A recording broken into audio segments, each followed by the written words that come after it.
राम सेतु का निर्माण बड़े बड़े बानर कर रहे थे। एक गिलहरी समुद्र की रेती अपने शरीर में लगाकर और भागी भागी जावे और पत्थरों के ऊपर अपने शरीर को छटपटा के दौड़ावे। हनुमान जी गौर से देखें। हनुमान जी बोले, देखो गिलहरी, भागो यहाँ से। गिलहरी बोली, क्यों? हनुमान जी बोले, तुम्हारा छोटा सा शरीर, बड़े बड़े बंदर, अभी कोई पैर रख दे तो मर और जाओ।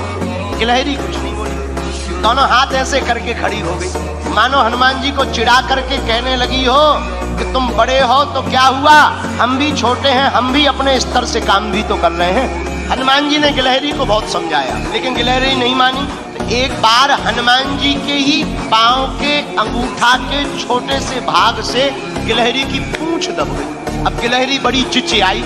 हनुमान जी ने देखा कोई चिचिया रहा है, कौन है? नीचे देखा तो गिलहरी। हनुमान जी ने पैर दूर किया तो डांट करके हनुमान जी ने कहा, हमने पहले ही कहा था यहाँ बीच में मत घूमो। अब मान गई।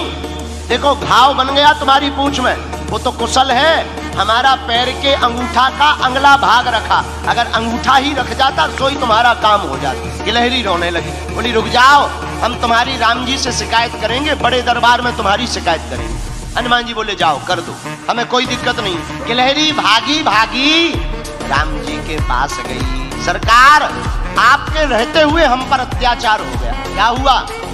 हमारी पूंछ देखो। गिलहरी की भगवान ने पूंछ देखी, बोले ये घाव कैसे हो गया? महाराज, ये एक बहुत बड़ा बंदर है आपके यहाँ, उस बंदर की करामात है।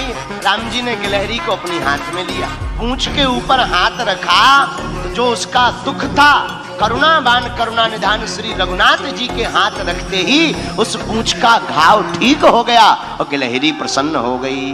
लोग कहते हैं कि पहले तो गिलहरी के ऊपर कोई निशान नहीं थे, जब राम जी ने अपनी 3 अंगुलियां गिलहरी के ऊपर फिराई, वही 3 अंगुल के निशान आज भी गिलहरी के ऊपर हैं। पर हनुमान जी ने गिलहरी से पूछा, एक बात बताओ, तुम्हारे रेत के कण डालने से समुद्र का पुल बनना नहीं है, फिर भी तुम इतनी परेशान क्यों हो रही? राम जी बोले, बात तो सही है, बताओ गिलहरी। गिलहरी ने जो जवाब दिया उसको सुनकर हनुमान जी की आंखों में आंसू आ गए। गिलहरी हाथ दोनों जोड़कर बोली, राम जी, हमें पता है कि हमारे कारण से पुल नहीं बनना है, लेकिन इन बांदरों ने, बंदरों ने, आपकी इस सेना ने बड़े बड़े पत्थर ला करके पुल बना दिया। राम जी, बड़े बड़े पत्थर लगे हैं, आपके चरण बड़े कोमल हैं, उन चरण कोमल जब आप पत्थरों में, पत्थर हैं ऊबड़ खाबड़, रखोगे, कहीं चोट लग जाए, आपके चरणों से खून बहने लगे, तो हम रेती जा करके रेती उन पत्थरों की दरार में भरते हैं ताकि आपके चरणों में कोई चोट ना लग जाए।